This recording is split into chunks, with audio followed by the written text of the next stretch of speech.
예배 설교 본문 말씀은 요한복음 14장 7절부터 11절 말씀입니다. 너희가 나를 알았더라면 내 아버지도 알았으리로다. 이제부터는 너희가 그를 알았고 또 보았느니라. 빌립이 이르되 주여 아버지를 우리에게 보여 주옵소서. 그리하면 족하겠나이다.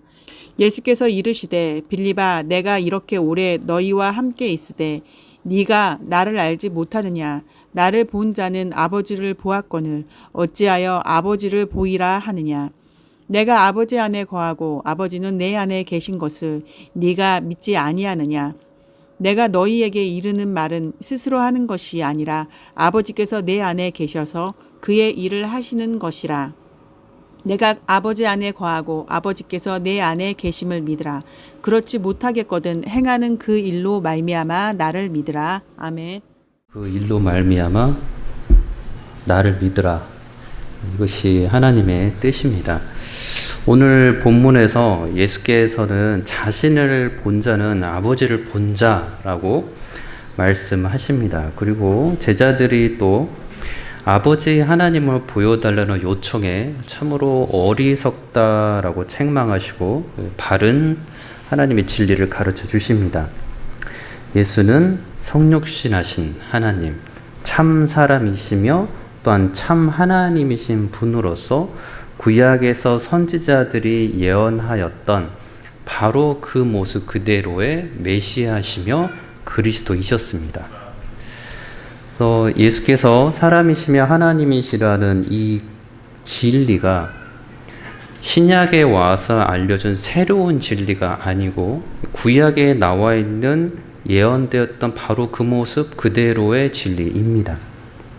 그걸 알고서 7절의 말씀을 다시 한번 보겠습니다. 너희가 나를 알았더라면 내 아버지도 알았으리로다. 이제부터는 너희가 그를 알았고 또 보았느니라. 이 부분은 너희가 나를 과거에 정말로 깨달아 인식해서 알았더라면 내 아버지도 실제 형상을 보고 아는 것처럼 단순하고 또 확실하고 명료하게 알았을 것이다. 이 뜻입니다.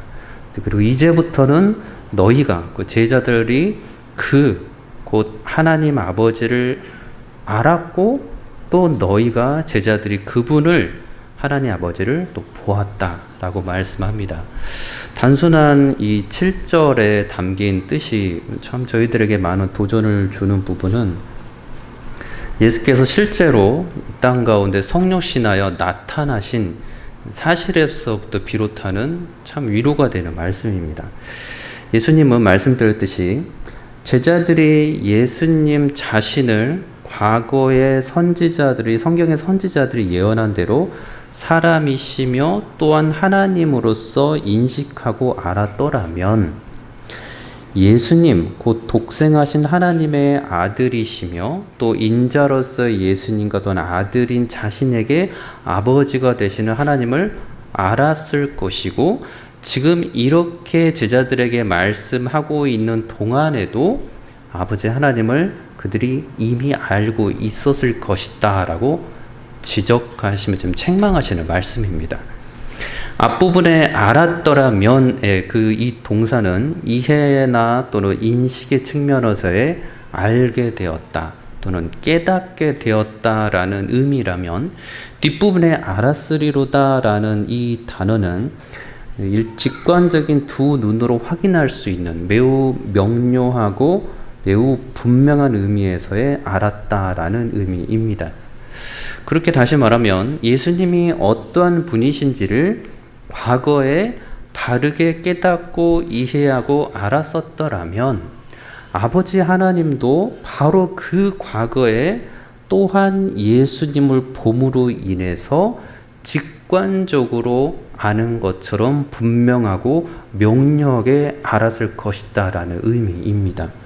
그렇기 때문에 예수님을 바로 알지 못했던, 그래서 예수님을 따르지 않았던 뭇 바리새인들이나 서기관들이나 다른 제사장들은 예수님을 바로 알지 못했으니 하나님을 직관적으로 도무지 알 수도 없었을 것입니다.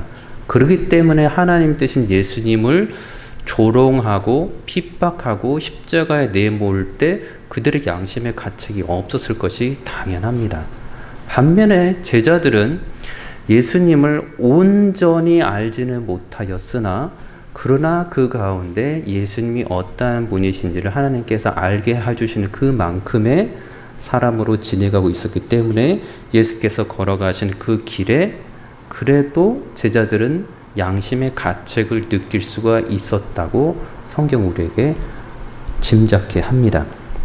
그렇다면 제자들은 지금 이 시점, 지금 제자들에게 예수님께서 말씀하시는 이 시점에서는 아직은 예수님을 바로 이해하지 못하고 있는 상황이었습니다. 그렇기 때문에 하나님 아버지를 향해서도 직관적으로 알았어야 될 그 하나님 아버지도 아직은 모르고 있는 상황에서 예수님께 지금 책망하고 있는 것입니다. 지금 이 부분이라면 제자들은 예수님의 공생의 기간 동안 예수님과 함께 하고 있는 동안에도 여전히 예수님께서 그들과 똑같은 사람이시며 또한 그러나 하나님이시란 사실을 하나님의 말씀대로 바르게 깨닫고 인식하지 못한 상태였습니다. 그렇기 때문에 하나님의 말씀대로 예수님을 그렇게 알았더라면 하나님의 아버지를 마치 눈으로 어떤 형상을 보고서 아는 것처럼 그렇게 하나님을 알았을 것이라고 지금 말씀하는 것입니다. 그렇다면 지금 제자들은 예수님과 하나님을 분리해서 바라보고 있다는 것을 우리는 지금 짐작하게 됩니다.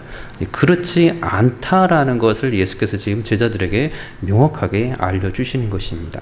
참 사람이시며 참 하나님이신 예수님, 성육신하신 하나님, 그분이 바로 성경에 예언되었던 바로 그 말씀 그대로의 그리스도 예수라는 것입니다. 예수께서는 이어서 본문에 말씀해 주시기를 과거에는 몰랐지만 이제부터는 지금부터는 너희 곧 제자들이 그분 곧 내 아버지 예수님의 아버지 인자로서 예수님의 아버지 하나님 아버지 그 독생자이신 예수님의 아버지이신 영광의 하나님을 현재 알고 있고 또한 과거에 그분 영광의 하나님을 이미 또한 보았다라고 알려주십니다. 자, 이 말씀은 제자들은 아직 온전히 깨닫지 못하였고 다 알지 못하는 상태였지만 실상 그들이 인자이신 예수님과 함께 다니면서 또한 동시에 하나님 아들 독생자 예수 그리스도를 통하여서 영광의 아버지 하나님과 또한 동행하고 있었음을 알려주고 있는 것입니다. 이 사실이 제자들은 과거에 이러한 사실을 알지 못한 채로 예수님과 동행하였지만 이제는 그 사실을 알고서 예수님과 동행한다는 것입니다. 그래서 이러한 예수님의 자신의 정체성을 예수께서 6절에서 알려주셨습니다. 예수께서 이르시되 내가 곧 길이요 진리요 생명이니 나로 말미암지 않고는 아버지께로 올 자가 없느니라. 구약의 선지자들이 예언되었던 바로 그 메시아 기름 부음을 받으신 그리스도가 바로 예수님이셨습니다. 그리고 다윗의 후손으로 이 땅에 오셔서 베들레헴에서 우리와 똑같은 아기로서 태어나신 바로 그 사람이셨습니다. 그렇게 사람이신 그리스도로서 온 세상을 다스릴 만왕의 왕, 십자가의 자신의 대속 죽음으로 이제는 죄인들을 구원하시는 영원한 대제사장, 하나님의 온전하신 뜻을 모두 알고서 사람들에게는 하나님의 뜻을 전해주시는 마지막 선지자, 이 역할로서의 그리스도이셨던 것입니다. 그래서 베드로는 하나님의 은혜를 이 사실로 믿음으로 고백하기도 합니다. 마태복음 16장 16절에 시몬 베드로가 대답하여 이르되 주는 그리스도시요 살아계신 하나님의 아들이시니이다. 베드로도 이 고백을 합니다. 또한 예수님께서 지금 자신이 길이요 진리요 생명이라고 말씀하시고 있는 이 가르침은 예수님의 또한 하나님 되심을 알려주는 가르침입니다. 그렇게 사람이신 예수님, 그러나 죄가 하나도 없으신 온전히 의로우신 예수님을 통하기만 하면, 그래서 그분을 믿기만 하면 그분을 이 땅에 보내신 아버지 하나님이 어떠한 분인지를 알게 될 것이라는 사실입니다. 그러나 반대로 이야기한다면 예수 그리스도를 믿고 따르지 아니하면 예수 그리스도를 이 땅에 보내신 하나님 아버지의 뜻을 알지 못하는 것이고, 이것이 성경에서 알려주는 가르침일진데, 그렇다면 그것을 따르지 않는 사람은 성경을 보아도 성경에 나타난 하나님의 뜻은 예수 그리스도는 알지 못한 채로 읽고 암송하고 그것을 가르칠 수 있다는 것도 말이 됩니다. 그래서 이러한 모습으로 그 당시에 참된 유대인이 아닌 하나님을 비방하는 거짓 유대인들, 서기관들, 바리새인들, 대제사장들이 이러한 죄악들을 범했던 것입니다. 그래서 예수께서는 자신이 영생으로 가는 유일한 길이 바로 예수님 자신도 알려주시고, 예수님 자신을 통하지 않고서는 아버지 하나님께로 나아갈 수 있는 길도 전혀 없다는 것도 명확히 알려주셨습니다. 그것이 길이요 진리요 생명이 바로 예수님 자신이다라는 명확한 선언에서 나타난 말씀입니다. 사람이시며 또한 하나님이신 분, 그분이 바로 성경에서 알려주시는 예수님이셨습니다. 그러나 아직 제자들은 이렇게 온전히 깨닫지는 못하고 있는 상태였습니다. 그래서 예수님께서 이런 말씀하시자 빌립이 다시 예수님께 묻습니다. 주여, 빌립이 이르되 8절에 주여 아버지를 우리에게 보여주옵소서, 그리하면 족하겠나이다. 빌립의 의도는 이렇습니다. 지금은 예수님과 함께 있지만, 하나님의 아들이신 예수님과 함께 있지만, 구약에서 예언하신 바로 그 그리스도께서 우리와 함께 있지만, 왕이시고 대제사장이시고 선지자이신 그리스도께서 지금 우리와 함께 있지만 아직도 여전히 우리들은 충분하지 않습니다. 만족하지 못하겠습니다. 여전히 부족합니다. 그러니 하나님 아버지를, 모세가 만났던 바로 그 하나님 아버지를, 아브라함이 만났던 바로 그 하나님 아버지를, 엘리야가 만났던 바로 그 하나님을 우리 제자들에게 구체적으로 눈으로 볼 수 있도록, 그래야 확실히 인식하고 알 수 있도록 밝히 보여주옵소서, 꼭 보여줘서 알게 하소서, 이렇게 지금 강력하게 요청하고 있는 장면입니다. 사실 이 장면은 방금까지 우리가 확인했던 예수님께서 사람이시고 하나님이시라는 그 사실을 성경에서 선지자들이 예언해왔던 대로 바로 그 선지자이심을, 그리스도이심을 아는 그 상황에서 지금 이 제자인 빌립이 말하는 건 너무나도 어리석게 들릴 수밖에 없습니다.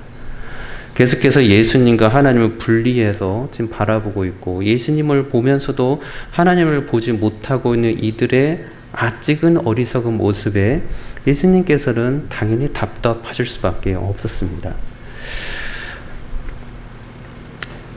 물론 제자들은 예수님께서 하시는 말씀을 다 들었습니다. 다시 말해서 그들은 구약에 나타난 선지자 그 그리스도가 예수님이심을 알았습니다. 문제는 그 의미가 그들의 삶 가운데 어떤 생명력 있는 의미로 나타나야 하는지를 아직 모르는 상태였다는 것입니다. 유대인으로서 구약의 말씀을 알았기에 구약의 말씀대로 주는 그리스도시여 살아계신 하나님의 아들이십니다라고 고백을 하였지만, 그럼에도 불구하고 그들이 배우고 익히고 암송하고 있고 가르침을 받고 있는 구약의 그 모든 가르침들이 아직까지는 모두 생명력 있는 그들에게 있는 역사되는 하나님의 생명력 있는 말씀으로 들리지 못하고 있었다는 것입니다. 그렇기 때문에 빌립은 정말 간절하게 외치는 것입니다. 주여 아버지를 우리에게 보여주옵소서, 그리하면 족하겠나이다. 그리하면 만족하겠습니다. 사실 이러한 부분들은 이 본문의 배경이 성만찬을 하신 이후에 가룟 유다가 그 자리를 떠난 다음에 예수께서 그의 제자들에게 알려주시는 사실상 마지막 유언과도 같은 가르침들이었습니다. 그럼에도 불구하고 여전히 그 자리에서 빌립이 지금 예수님을 향하여서, 사람이시고 하나님이신 예수님을 향하여서 아버지를 보여달라는 어리석은 질문을 하고 있는 것입니다. 자, 이러한 상황은 방금 말씀드렸던 이 유대 사회에서 이 바리새인들, 서기관들, 대제사장들 같은 거짓 유대 종교 지도자들에게서도 동일하게 나타났던 장면들이었습니다. 그들은 자신들에게 주어진 성경도 너무 잘 알고 있었고 심지어 메시아가 유대 땅 베들레헴에서 태어나실 것도 알고 있었습니다. 그분이 바로 만왕의 왕으로 오시는 분이시고 하나님으로부터 오는 아들이시지만 이사야의 예언처럼 제국의 로마 제국의 화려한 황제의 모습이 아닌 비천한 자리의 모습으로 오실 것도 알고 있었습니다. 택하신 하나님의 사람들의 죄악을 대신할 자로 오실 것도 알고 있었습니다. 고난받는 종의 모습으로 메시아가 오실 것임을 알고 있었습니다. 그러나 그분의 죽으심으로 그 죽기까지 순종하심으로 바로 그 메시아 그리스도를 통하여서 죄사함과 구원함의 역사가 정말로 일어날 것이고 하나님의 영이 마지막 때에 주의 백성들에게는 부어질 것이고 놀라운 하나님의 구원의 역사들이 그들을 통하여서 그 성령을 받은 그들을 통하여서 또한 일어날 것임도 알고 있었습니다. 왜냐하면 이것이 성경의 선지자를 통해서 기록된 말씀이기 때문입니다. 또 다른 어떤 종교적인 어떤 조상들의 새로운 교훈들이 아니었고 정확히 말씀 가운데 나타났던 그 하나님의 말씀이었습니다. 그것들을 종교 지도자들이 알고 있었다는 것입니다. 마태복음 2장 4절에 이후 이렇게 말합니다. 왕이 모든 제사장과 백성의 서기관들을 모아 그리스도가 어디서 나겠느냐 물으니 이르되 유대 베들레헴이오니 이는 선지자로 기록된 바 또 유대 땅 베들레헴아 너는 유대 고을 중에서 가장 작지 아니하도다 내게서 한 다스리는 자가 나와서 내 백성 이스라엘의 목자가 되리라 하였습니다. 이 미가서의 말씀입니다. 이것을 정확하게 종교자들이 암송하여 알고 있었습니다. 그래서 왕 앞에서 정확하게 이야기를 합니다. 이사야 9장 6절에서는 이렇게 말합니다. 한 아기가 우리에게 낳고 하나를 우리에게 주신 바 되었는데 그의 어깨에는 정사를 메었고 그의 이름은 기묘자라 모사라 놀라운 분이시라 전능하신 하나님이시라 용존하신 아버지라 평강의 왕이라 할 것이니라. 아기가 우리에게 태어났는데 그 아들을 우리에게 주신 바 되었는데 또한 그분은 하나님이시다라고 성경에 기록되어 있는 것입니다. 이것을 어찌 종교 지도자들이 몰랐겠습니까? 어찌 이 사실을 하나님의 말씀을 익히 들어서 알고 있는 주의 제자들이 몰랐겠습니까? 이사야 53장 이하에서는 이 고난받는 종의 모습을 저희들이 여러 번 다루었던 이 모습입니다. 그는 멸시를 받아 사람들에게 버림받았고 간고를 많이 겪었으며 질고를 아는 자라. 그는 실로 우리의 질고를 지고 우리의 슬픔을 당하였거늘 우리는 생각하기를 그는 징벌을 받아 하나님께 맞으며 고난을 당한다 하였노라. 그가 찔림은 우리의 허물 때문이요 그가 상함은 우리의 죄악 때문이라. 그가 징계를 받음으로 우리는 평화를 누리고 그가 채찍에 맞음으로 우리는 남을 받았도다. 우리는 다 양 같아서 그릇 행하여 각기 제 길로 갔거늘 여호와께서 우리 모두의 죄악을 그에게 담당시키셨도다. 그는 강포를 행하지 아니하였고 그의 입에 거짓이 없었으나 그의 무덤이 곧 죽었으니 아드인들과 함께 있었으며 그가 죽은 후에는 부조와 함께 있었다.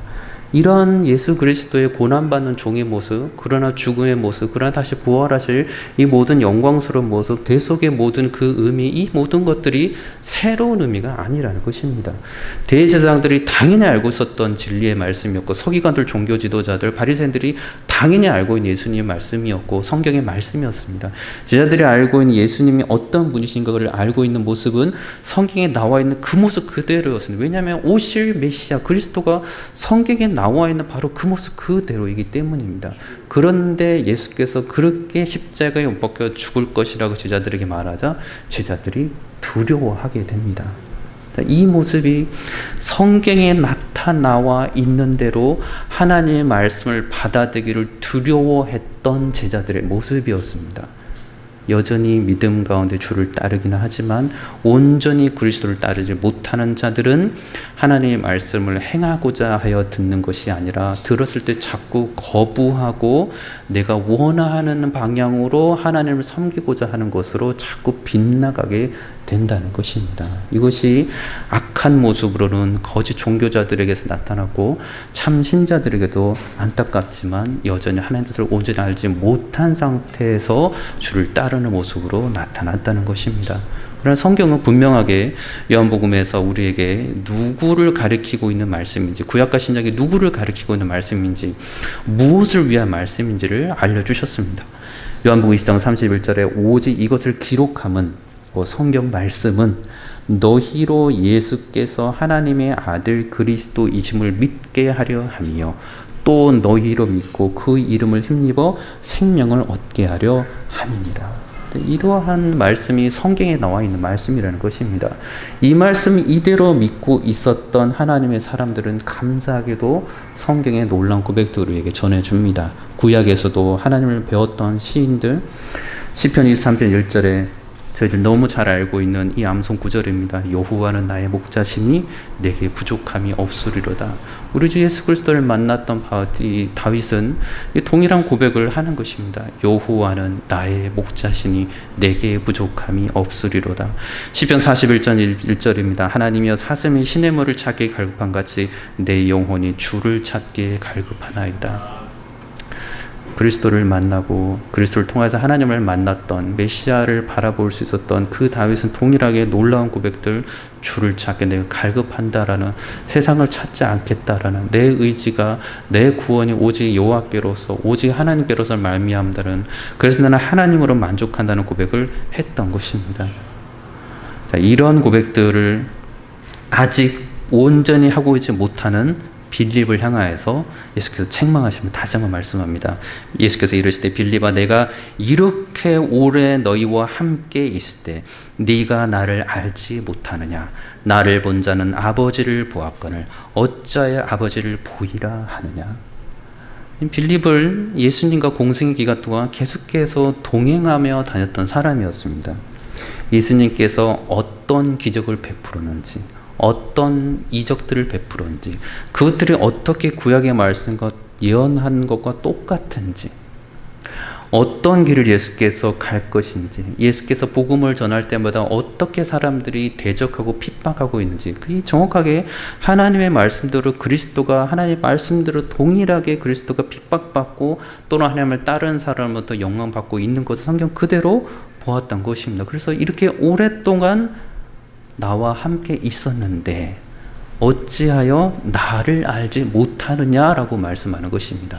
어찌하여 너희들이 하나님을 알지 못하냐라고 말씀하시기 전에 이미 어떻게 너가 그렇게 나와 함께 있으면서 내가 바로 구약의 예언의 바로 그 사람이시며 하나님이신 그리스도인데, 하나님의 독생자 예수 그리스도인데 너희가 어떻게 이렇게 나를 알지 못하고 있느냐라고 말씀하는 것입니다. 그래서 주께서 말씀하시기를 나를 본 자는, 예수 그리스도 눈으로 그대로 명확하게 본 자는 보이지 아니하시는 하나님을 실상은 본 것인데 어찌하여 또 다른 아버지 하나님을 보이라 하느냐라고 좀 책망하시는 것입니다. 저 여러분들도 성령 안에서 우리 그리스도를 알고 살아갑니다. 성령 안에서 아는 그리스도는 알지 못하는 어느 그 먼 미래에 저 어딘가 우주의 어딘가에 있는 그 그리스도가 아니고 성령 안에서 지금도 부활 승천하셔서 바울이 만났던 바로 그 예수 그리스도를 저와 여러분들이 만나는 것입니다. 그렇다면 저와 여러분들이 믿음 생활 하시면서 얼마나 많은 시간들을 주와 동행하며 살고 있습니까? 그리고 얼마나 많이 동행하며 살아갈 것입니까? 여러분들의 마음 가운데 예수께서 빌립을 책망하셨던 것처럼 여러분들은 그리스도와 더불어 살아가면서 얼마만큼 그리스도를 통하여서 하나님을 바라보고 있습니까? 그리스도의 사람 되심과 하나님 되심이 여러분의 삶 가운데 얼마나 실제적인 역사로 나타나고 있습니까? 이 역사를 알고서 살아가는 사람들은 그리스도께서 행하셨던 그 놀라운 하나님께서 행하신 일들을 똑같이 할 수 있다라고 성경은 말씀해 주셨습니다. 그래서 말씀합니다. 10절과 11절이 그 말씀입니다. 내가 아버지 안에 구하고 아버지는 내 안에 계신다는 걸 내가 믿지 못하느냐. 11절에 내가 아버지 안에 구하고 아버지께서 내 안에 계심을 믿으라. 그렇지 못하거든 행하는 그 일로 말미암아 나를 믿으라. 10절에서는 아버지께서 내 안에 계셔서 그의 일들을 하시는 것이라. 저 여러분들 성령 안에 사는 건 내 일을 하는 것이 아니고 성령 안에서 예수 그리스도를 통해서 일하시는 하나님의 구원 역사에 동참하는 것입니다. 그렇기 때문에 그리스도를 본받아 살아가는 것입니다. 도덕적인 행위를 함으로써 내 영광을 구하는 것이 아니라 하나님의 율법을 행하면서 하나님께 영광을 올려드리고 거룩한 삶을 통하여서 주의 그 나라를 확장하는 일에 기쁨 가운데 동참하는 것입니다. 저 여러분들이 이러한 은혜 가운데 살아가길 원합니다. 그 빌립이 책망받았던 그 고백이 아니라 예수께서 책망하시는 베드로의 고백처럼 늘 주와 동행하시며 주를 기쁘시게 하며 하나님 나라의 복음의 사역에 기쁨으로 동참하는 저 여러분들의 시를 우리 주 예수 그리스도 이름으로 축원합니다. 기도하겠습니다. 주 하나님 감사합니다. 너무 연약한 저희들을 하나님의 자녀 삼아 주시고 성령을 보내주셔서 살아계신 우리 주 예수 그리스도를 인식하면서 주를 더욱더 사랑하고 우리 안에서 역사하는 성령으로 인하여서 하나님 나라의 그 크신 사명을 참으로 감당케 하시니 감사합니다. 주님 오시는 이 그날까지 그저 겸손히 주와 더불어 살아가고 충성하며 주를 기쁘시게 하는 주의 복된 자녀를 다 되게 하여 주옵소서. 예수 그리스도 이름으로 기도드리옵나이다. 아멘.